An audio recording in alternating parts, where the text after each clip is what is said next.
Well, folks, for the final time this year, welcome to our podcast previewing the Abu Dhabi Grand Prix, round number 21 of 21. And here we are, some odd, about 9 or 10 months down the road from the first race in Australia, or actually when we really started, which was back in Barcelona for the winter testing. Well, even before that, technically, we started in Toronto. Correct. That's true. Racing Point unveiling. Yeah, so even longer than that. So what was almost that, 10 months. Mid-February, I think. February Yeah. 13th or 12th? Right around Valentine's Day, I remember. And it was the day before, 13th. I think you're right.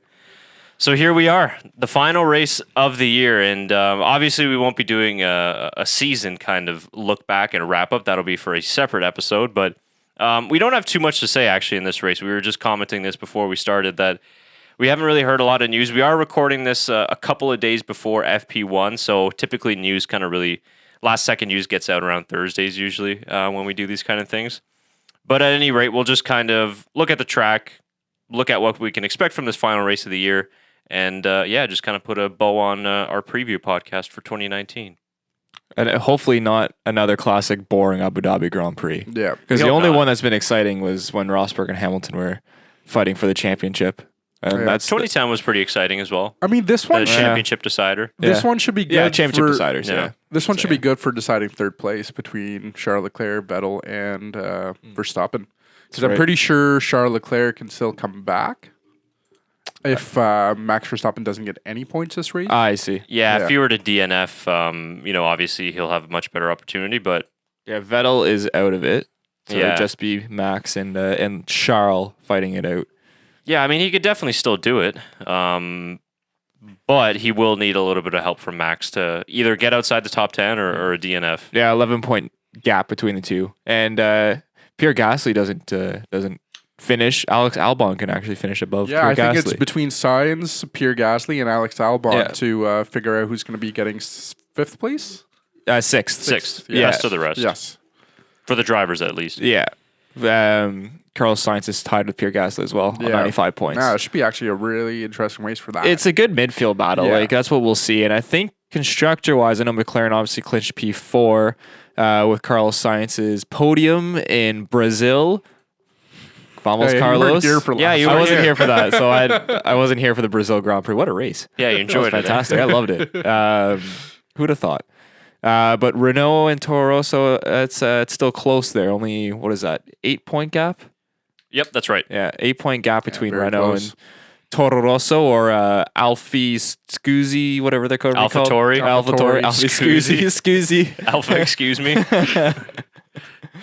AlphaTauri, that'll be next year. But and the other one too, when you look at Racing Point, Alfa Romeo, only a 10-point difference between them. So even though Racing Point, I mean, technically Toro Rosso, I mean, Racing Point, if they won the race and had a 1-2 finish, could catch a Toro Rosso. But I think Racing Point has some more focus on keeping Alfa Romeo behind them and at least holding 7th place. You think of it, though, Toro Rosso, those two podiums that they got, Kvyat and Gasly, how much that has boosted their constructor standings. Just having, that's crazy. 2 podiums for Toro Rosso this season. That's right. Well, that's the first time that we mentioned this on the Brazil podcast that any other, in the last 3 years, first time another constructor team has gotten a podium finish other than Red Bull, Ferrari, and Mercedes. Except for Racing Point. Racing Point. Yes. Well, I guess other than it's Force India, so they're not even existing anymore, I guess. Other than Force India. 2 different times somebody's been on a podium. Yeah, that's right. Yes. Well, it'll be interesting next year. I just thought of it now because we have Alfa Romeo. Now we have AlphaTauri. Alpha. We have 2 Alphas. Yeah. But they're not actually only one's an Alpha. So how confused are we going to get next year? We'll have to call Alfa Romeo, and then AlphaTauri can just be Alpha. I'll still call them Toro Rosso. I wonder what the livery will look like. I think it probably no difference, but I don't know. I could see them going a little red, maybe it's their fashion line because they're changing their name to be different from Red Bull, right? So maybe they, unless the Red Bull makes them keep the blue for sponsorship reasons, or I'm sure they will. Or they could go black and a black and white would be really nice, and still the Red Bull logo on it. Well, you know what I didn't realize is that the Toro Rosso livery is like a Red Bull can. Oh yeah, like when you look at a picture of a Red Bull can. Here, I'll pull it up for you guys, and we'll do the same for you guys at home. I was looking at, I think, a Red Bull commercial or somebody was drinking a Red Bull, and I'm like, where have I seen those color schemes before? Yeah, no, it's the same color. That's what I mean. For sponsorship reasons, they might keep it. Yeah, and then when you look at the Toro Rosso car the last couple of years, just put in this year's car, for the most part, it's the same. It's a little bit different, but for the most part, it's like the silver, the blue. Yeah. Oh, no, for Blue's sure. a little bit of a different kind of tint, but so that's probably why they kept it like that. Unless Red Bull ends up going the lighter color, and then they end up going a different color, because Red Bull is technically the team that has the Red Bull sponsorship. Yeah, I guess AlphaTauri is the fashion line. Yeah. I think is what they said. So I don't know what their fashion line. Maybe they'll make it a fashion car. How do you make a car fashionable? They're taking Scuderia out of their name too, right? Yes. Yes, right? No. Scuderia. They probably will. No, they're still in there, I think. Yeah, because it's Italian. Hold on, I have it. My Face ID doesn't work with a microphone. I'm surprised at how well it works in the dark. It does work really well. Yeah, right? Tech Talks with. I had it open here. It is. Oh, that's Grand Prix list. Scuderia AlphaTauri. Okay, Yeah, so they are still keeping it there. keeping Red it, Bull's okay. fashion label. Let's look up Red Bull's fashion label. AlphaTauri, founded in 2016. That's weird. Not much on them. That's pretty much it. So they're still a new Surprised brand. Max Verstappen's allowed to go to another company for their designer line rather than him being forced to go to them, you know? Maybe that'll be a thing next year. But which clothes do they make? Just like the team apparel? I can find out. They got their own store or whatever, but yeah. Yeah, I'm also interesting that Red Bull, the big team, really hasn't changed their livery in the last like 10, 11 years. Well, they went to the darker color after Vettel left, did they not? Yeah, a little bit. Yeah, a little bit darker, not too much. Holy shit, it's expensive. No surprise there. You're looking at $150 for a long sleeve shirt, man. Oh, this is a sweet logo. I don't know if we can pull this up. Like, look at that logo. That's probably their new logo then, right? Yeah. Yeah. It's dirty. Prices, though, aren't so sweet. No, the prices are not. Jackets are like 700 a year. This is euros we're talking about. Jesus. Shirts are 200 euro shirt, $250 long sleeve. Those jackets would not do well in Canada. No, they wouldn't. You can get a toque for only 50 euros, though. That's pretty good. You could use one of those here, but I can get you one cheap. A normal t-shirt, 60 euros. They're even making plaid. That's 100 euros. You know what? Actually, the toques are the nicest part of AlphaTauri. I'm sure that'll just get even more expensive next year once they enter F1. Oh, yeah. Merchandise and hats, that's going to go up even more. So yeah. So I'm forgetting, for AlphaTauri next year, is it going to be Pierre Gasly and Daniel Kvyat as confirmed drivers? Yes, that's confirmed. Okay. I know Pierre Gasly was. I wasn't too sure about Kvyat. Yeah. And also AlphaTauri's color design is black and white. Is that confirmed as well? That's confirmed. I was just looking on their website. Interesting. So, like, I don't know if the livery is going to look like that. I would presume. Oh, okay. Gotcha. But, like, on the AlphaTauri website, you can see everything's black and white. So it might be something. So that's what I'm thinking. That'd be cool. Maybe a camo livery. No one's really black and white. We have black and yellow. Well, I guess we had black, white, and red last year with Haas. Yeah, but they changed to gold this year. So, yeah, it'll be very interesting. Their website's not great. Yeah, and as you were just asking, Shaker, all the drivers have been pretty much confirmed for 2020, with the exception of that one Williams seat, which we expect will be Nicholas Latifi. Now, they won't be releasing anything until after the race on Sunday. Yeah. They do have the postseason tire test in Abu Dhabi, so starting right after on the Monday. So the likes of Esteban Ocon will be driving in Renault for the first time. Whether Nicholas Latifi will be announced then and he'll jump right in the car, we don't know. But he's the only one that hasn't been confirmed, and I'm not exactly sure why Williams is keeping it such a secret. Almost 99% of people out there are expecting him to be announced. So maybe Nico Hulkenberg will come out of nowhere and just grab the seat. I got it. It's mine. Possibly. I mean, they might be still holding talks, which is why. Yeah. But obviously, Latifi is in Abu Dhabi for the final F2 race as well. And he said that if he can't lead the F1 seat, then he'll move on from F2 as well. So he wouldn't return to F2. Oh, so he's done for sure. Yeah. Oh. What would he move on to then? Maybe IndyCar. That'd be interesting. Yeah. Maybe he wouldn't have a Formula E seat because the season's already started there. Right. Sports car racing. Yeah. Appearance at Le Mans. Yeah, there's a lot of different He's options. a young guy. I'm sure he can. Yeah, he is figure still something young. He's out, 22, 23. But it'd be nice to see another Canadian on there. It would. Yeah. Very selfish of us, but it would be very nice. Yeah, no, it definitely would be. So we'll keep an eye on that when we come back for our recap of this race. But I guess we could get a little bit into the Yas Marina Circuit, get a little bit of the details of the race before we get into our predictions and how we're expecting the final race to go. This is the most expensive Formula One circuit ever built. No surprise there, obviously it being in the UAE. They got a lot of money to spend. They do. And it's a spectacular track. It's interesting because they have some practice sessions which are obviously kind of during the day, and then they have the ones that are starting in, right at the edge of nightfall, and then it turns into a night race. So that's really interesting. And obviously the scenery around and the boats and Ferrari world, it's pretty incredible. First race obviously being 10 years ago in 2009. And like Tyler mentioned off the top of the show, it has been a pretty kind of stale race for the last couple of years, with the exception of 2010 and the title deciders in 2014 and 2016. So really, unless there's a title on the line, this race isn't really the most interesting. But last couple of years, it has been a little bit interesting to see, like Fernando Alonso, his last race last year. So we saw the donuts at the end. So it's a track that, you can overtake at, but it's still difficult for the drivers to follow. We got the two massively long straights, which combine for almost 2 kilometers of this circuit. The two DRS zones, obviously, on those two straights. But it is a tricky circuit. I mean, once you get into Sector 3 and then Sector 2 as well, there's a lot of little twisty bits, 90-degree corners. It's a lot of 90-degree corners, which is half the problem of the circuit. I mean, you have to have good traction. I think if you have good traction off the exit of your turns, you'll succeed in this race. But it doesn't lead to the greatest amount of overtakes because there's not a lot of big build up and stop for a break, so you really have to position your car well to try and overtake. Yeah, and if you don't get the overtake done on the two straights, who is that? Oh, it's Brendan Hartley. Oh boy, wow, I don't need to see that. Brendan Hartley taking us around. Yeah, the really tricky part is if you don't get the overtaking done after first long straight and the second long straight, you don't really have much of a chance in Sector 3. Yeah. Because you could really end yourself up in the wall, and there's not much room there as well. We've seen big crashes here before. We have. Hulkenberg, Nico. Hulkenberg, I guess last year. But the one I was thinking about is Nico Rosberg and Kanan.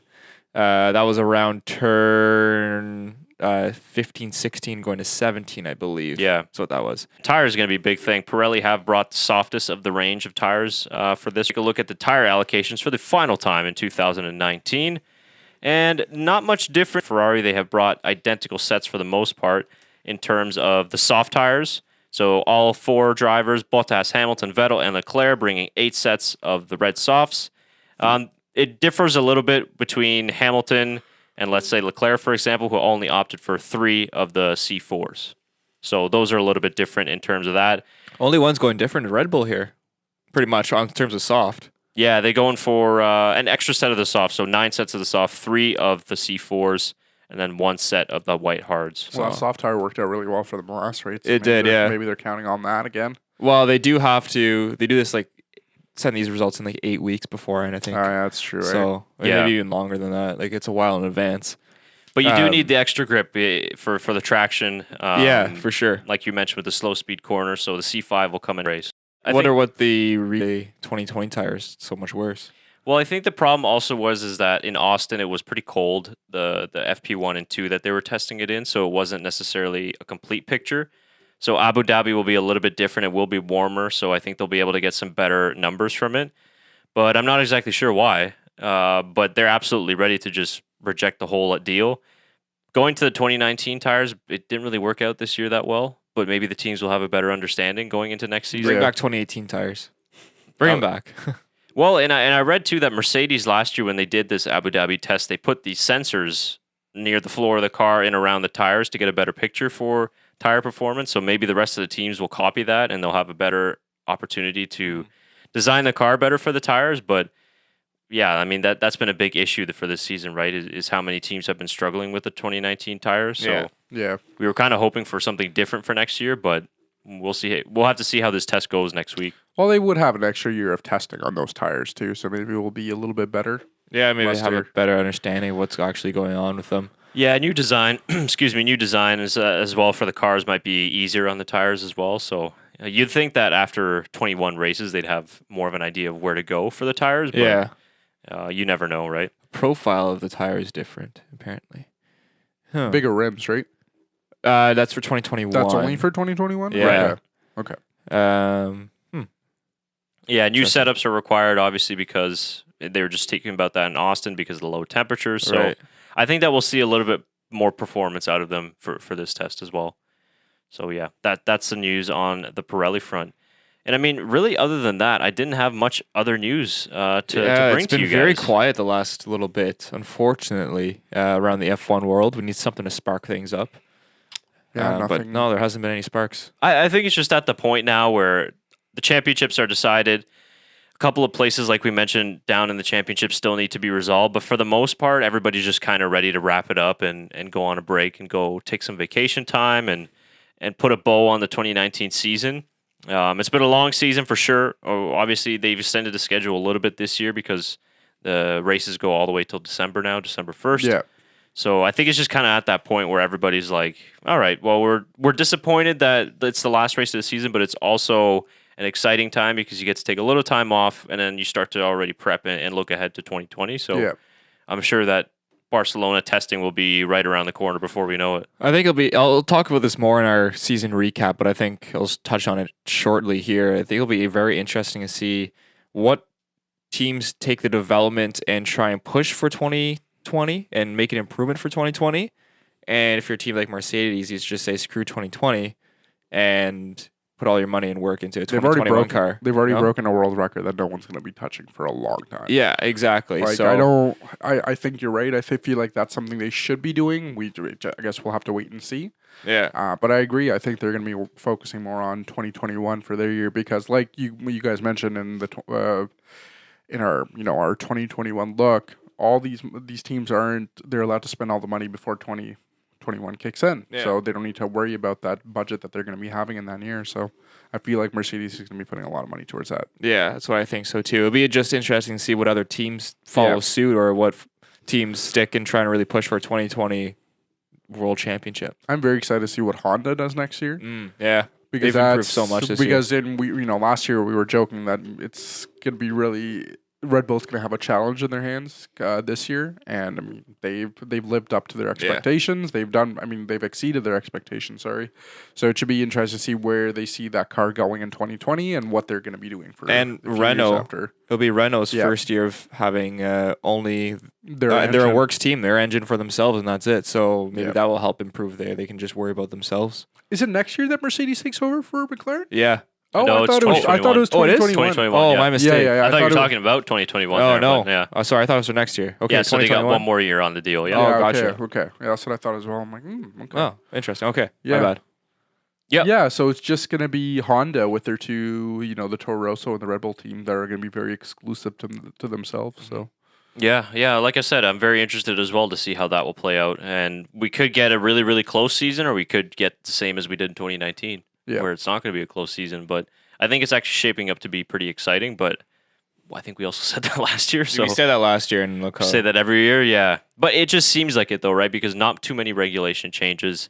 All the teams should have a better idea now of where they need to go from a design perspective. So hopefully that brings the field closer. But yeah, like I said, I think you never know with these teams when you get into the off season, it could just all flip on its head. Yeah. All right. Well, with that being said, with all the news out of the way, should we get into race predictions? What are we going to expect from this race? Yeah, why not? Who do we think the favorites are to win the final race of 2019? I think that's going to be pretty tough. I don't see Ferrari putting as big of a challenge in this race. They only have 2 long straights to really make it up. Otherwise, I don't see them doing super well. Yeah, no, exactly. I'm more leaning toward either Mercedes and Red Bull being on the podium. And actually, I think I'm going to go Max Verstappen takes the last race of the season, Lewis Hamilton second, and Alex Albon will get his first career F1 podium after the heartbreak from Brazil. We said it would happen before the end of the season. We did. So that has to happen. Chance, yeah. I'm going to go Alex Albon P1. Whoa! I'm kidding. It's obvious. Okay. I believed you there for a second. I know, so did I. I'm actually going to go Max Verstappen and Alex Albon P1 and P2. I have hope in the Red Bulls. after Brazil, I think they're only going up, and they just kind of need to start at the beginning of the season. So I'm hoping for quite a lot. I'm also going to say Max Verstappen's going to take qualifying. I'm calling now. Pole too. Yeah. Second straight pole. Yeah. And P3, I'm going to go with Lewis Hamilton as well. Okay. I'm going to go a little bit different. Not to disappoint the Dutch fans out there. We appreciate you guys as always, but I'm going to say that the season ends the way it began with the Mercedes 1-2. Okay. That makes sense. Say Valtteri in P1. Oh, okay. He won here in Abu Dhabi in 2017, had a good end to his year, so I'm going to say he's going to get P1. Lewis Hamilton in P2, and then, Max Verstappen in P3. Okay. He's done well here in the last couple of years in that Red Bull at the Yas Marina Circuit. And I think it'd be good for Red Bull Honda to finish the year off on a high. Obviously, winning in Brazil, the pole position in Mexico, and then a win here would be great for them. Yeah. But I think a podium as well would be good too. So I'm going to go, Bottas, Hamilton, and Max Verstappen. Okay. So same idea for all three of us. Yeah. Yeah. I don't think the Ferraris are going to do too well. They've had a dip in form after they've had like a really, really good resurgence from, the summer break on to about Singapore, Japan or so, but they've taken a couple steps back since then. Whether that's the whole engine directive, we don't know. Obviously, Leclerc and Vettel coming off of the big crash in Brazil as well. Yeah, we'll see some follow from that in Abu Dhabi. So I'm sure some more comments too from both drivers, I would think. Yeah. Because we haven't really heard much. Yeah, I was about to say we haven't heard anything Ferrari since that accident. Yeah, so I'm sure they had a couple weeks to talk about it and debrief and figure out what's going on. Yeah, absolutely. I know that I think they had a meeting down there with some of the team members in Maranello, but yeah, I haven't heard much either. So are they going to come together again on the track, or are they going to have team orders? We'll see. Yeah, we'll have to see. I think they'll be pretty close. Vettel can't catch Leclerc, obviously, at this point in the season, but still, I think he wants to at least finish ahead of his teammate in the last race of the year. And then, all the other positions you need to look out for. Racing Point in the battle with Alfa Romeo. And then the big one being Toro Rosso battling Renault for the 5th position. So only an 8-point gap there. So I think it's all to play for. Toro Rosso, it's not necessarily a track that's exactly well suited to their car, but they've surprised us a lot this season. So yeah, it's going to be a close fight, I think. I think that's where the big fight's going to be this weekend. So hopefully we'll have some more focus on the midfield in the last race of the year. Yeah. Mm-hmm. Yeah, hopefully we have some nice. They show some battles. Yeah, show some Ricardo overtakes. show some Norris. Some nice Norris action. Or Carlos Sainz. Carlos Sainz. Yes, we barely love ever Carlos. get shown. That's true. We do love. We Carlos. didn't even see his podium. Yeah, I know. We do love Carlos on this show. Yeah, we love absolutely. McLaren on this show. But speaking of, did you guys see the McLaren Amazon Coca-Cola thing? Yeah, I did. I missed that. Apparently, it was.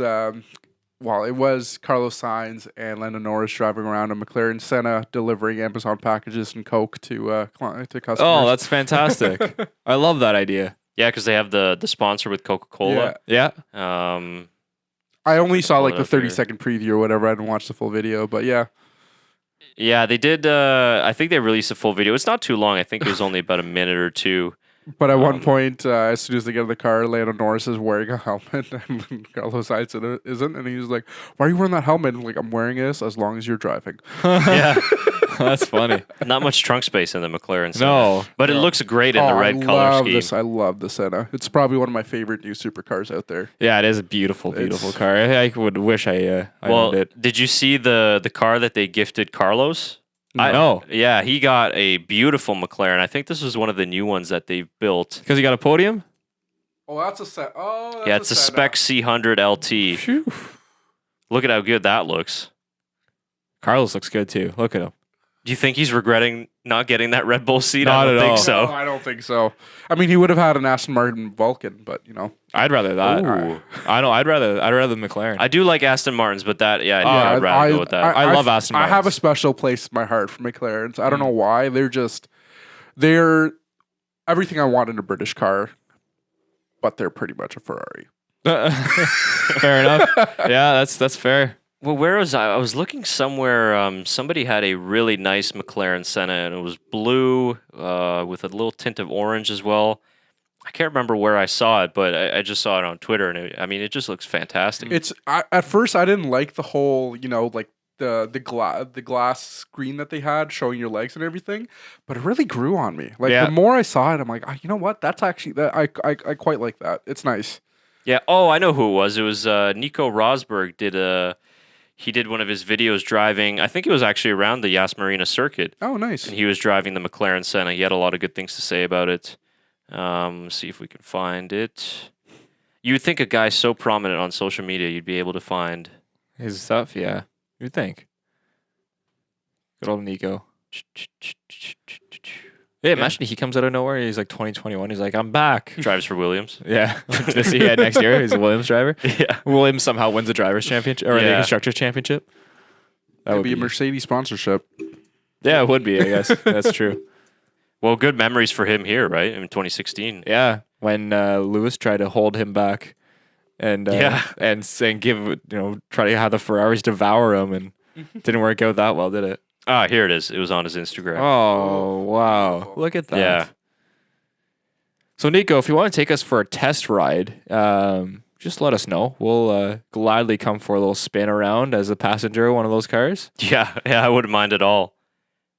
Well, especially if you got the money to do so, if you're in the UAE, I think Nico will definitely give you a ride. But yeah, it's just gorgeous. Even that rear wing, sometimes on cars, it's a beautiful car. They put the rear wing on and it's a little bit too much, like on the Type R on the Civic. Yeah. But this one is just perfect. Oh, I mean, the Type R on the Civic is just excessive. Yeah, no, they nailed that car though. This looks fantastic. It's amazing. I don't think McLaren have put out a bad-looking car. No, not in a long time. But I guess that raises a question. If you were a driver in F1 and you were solely picking a team to drive for, just for the road car you would get to drive to each 100% who would it be? McLaren. Would it be McLaren? 100% be McLaren. Oh, Renault, I want to drive that Clio, bro. No, like Alfa Romeo for that Giulia, Yeah, I actually might consider that. Yeah, I love Alphas. I really do like. Jeremy Clarkson would select Alfa Romeo. That's true. He would. It's true. It's true. And a Golf GTI. Yeah, he would. He would have a Golf GTI. But yeah, I think it would be like Aston Martin's nice, but there's no like. It's either a supercar. Yeah, but the Vantage though. It's beautiful. Or Valkyrie. Or the Valkyrie. Yeah, there's some beautiful Aston Martins, but I don't know. I just like I said, special place in my heart for McLaren. Like Ferrari obviously has some beautiful cars, like it's great. But I don't know. I just like McLaren. So you got McLaren. I think I would take McLaren. I think I'd have to go for Ferrari just because you would, Ferrari. Yeah. I think in terms of how the cars look, and I'm not sure about drivability. I'm not that on the loop in terms of the newest cars. I think in terms of the look, I would go with the McLaren. But I would get I would pick the Ferrari just because of Ferrari. I would choose Mercedes for not a supercar. If I was to get a regular road car, I would choose Mercedes. Okay. We can do both. If I were to get a regular road car, I'd Alfa Romeo. Okay. I'd have an Alfa. Yeah. 100%. I'd pick Aston then. Okay. Because they got some like the DB, I think it's the DBS. Yeah, like that's DB12, DB8. It's like I think it's around 130 grand or something like that, but it's a road car. It's still nice, it's fast. That's true. I do love Aston Martins, but I would go McLaren as well for a supercar. Yeah. And then the Mercedes has the SLS AMG too. Yeah. AMG GTR. It's tough. It's tough, man. It really is. It must be nice though to get that company car. Yeah, it would be very nice. That's for sure. We have Fords. Let us know what team you guys would pick if you were just solely deciding on who had the road car that you could. What road car you would get to choose out of it that you could drive to the race. Not team performance, just what road car you would have. What does Williams drive? Mercedes, I think. Oh, yeah, good point. Yeah. Lucky for them. Same with Racing Point. I think Mercedes too. So Renault's the only one that gets the shit into this. Here's the question though. If you were to choose Red Bull, would you get a Honda or would you get Aston Martin? Because it is Aston Martin, but it's a Honda engine. I think if you're with Toro Rosso, you can only get a Honda. Yeah. Because Pierre Gasly got the NSX. Oh, I mean, what other Honda car are you choosing? Yeah, exactly. Yeah, that's true. Yes. I'll take the Civic. Thanks. Why not? Take a Honda Fit. I'll drive that. Yeah, that'll be interesting. Let us know in the comments below. Interesting little debate there. Yeah. I think that'll about do it for us, guys. I do have one more thing. Go ahead. Inspired by Romain Grosjean himself, the man, the myth, the legend. In Japan during that whole rain delay, the typhoon delay, he built himself a Tyrrell, the six wheel car, right? Classic F1 car. He built himself a model of that. I've taken on the challenge of building Michael Schumacher's F2001 car. plastic cars that you build. If you want to see me lose my mind trying to build this car, make sure you tune in. I'll be posting some updates on our Instagram, on the story and on the page. So if you want to see that, get inspired. Maybe build an F1 car yourself. Get angry. Get angry, because that's probably what's going to happen. I'll throw something at a wall. But kind of a cool design, and we'll keep you guys updated over our winter. That's my winter break project. To have Schumacher's car. Pretty cool project to have during the winter break. Yeah. We'll see how it goes. So hopefully I'll have it built by the time we race off in Australia, and it will be on our set beautifully for next season. But if you guys are doing some model cars as well, make sure you send us your pictures and what you're building. Yeah, because it's a fun little hobby. Or if you have any other F1 hobby, any racing hobby or anything like that. Yeah, let us know. So, but yeah, tune into our Instagram, and we'll be posting some of that content as I try to work my way through Michael Schumacher's F2001 car. Sounds good. Yeah, I'm gonna be interested to see your finished product. Yeah. There'll be an update when this video goes out on where I am. Awesome. Awesome. Anything else? No, that's it. Good. All right. Well, that'll do it for the final preview of 2019. Yeah, like I said, guys, we didn't have too much on the race with the championship decided. It was just kind of a generic episode just to get the last one in the can. Like Tyler said, give us a follow on our social media pages. We're on Twitter and Instagram at TBMF1Show. So follow us there. Tyler will be posting his updates as well. And then we release any episodes or tweets or opinions and thoughts on our social channels, to follow us there. Basically, our schedule breakdown for the last remaining of this month in December for this year. We'll obviously have the recap for this race coming to you next week. We have the final 2 episodes of our power rankings, which will be the Abu Dhabi power rankings and then the final 2019 full season power rankings. Are we doing teams and drivers that final season, or are we doing 2 separate? We could do teams. We'll find out. Somebody did suggest that in the comments, whoever you are. Good suggestion. We're listening. Yeah, we are listening. Yeah, it'd be top 5, and it wouldn't be based on what the constructors did. No, it would be based on, I guess it would be based on expectations. Yeah. Pit stops, qualifying, all that certain things, strategy. Yeah. So we could do that in our final one. And then one of our last podcasts we'll record for 2019 will just be our 2019 season in review. That'll just kind of be a celebration episode almost in a way for us getting to the end of the year. Just looking back on the best races, the best drivers, and what can we expect for 2020 as well. There might be alcohol involved. Oh, okay. Let's do it. Yeah. Heineken's, right? Yes. Or whatever the other brand was. Go Heineken. What else did I say? I don't forget what it was. Stella, I think? We'll have to read that's Belgian, I think. Yeah, I know. That's what the whole argument was. The Dutchies, they suggested another Dutch beer, so we'll check that one out. Okay, yeah. Well, let us know. Yeah, absolutely. And then to wrap up the year, close to New Year time, we'll just release our best moments of 2019, all the bloopers and outtakes that you normally don't get to see. We do screw up a lot, but you just don't happen to see it. We'll release all of those at the end of the year as our little New Year celebration. There's going to be a lot of me right at the beginning of this podcast. Yeah, exactly. There's a couple of them, too. Yeah, I say some weird stuff at the end of the podcast, too. So hopefully. I'm going to do some digging, so...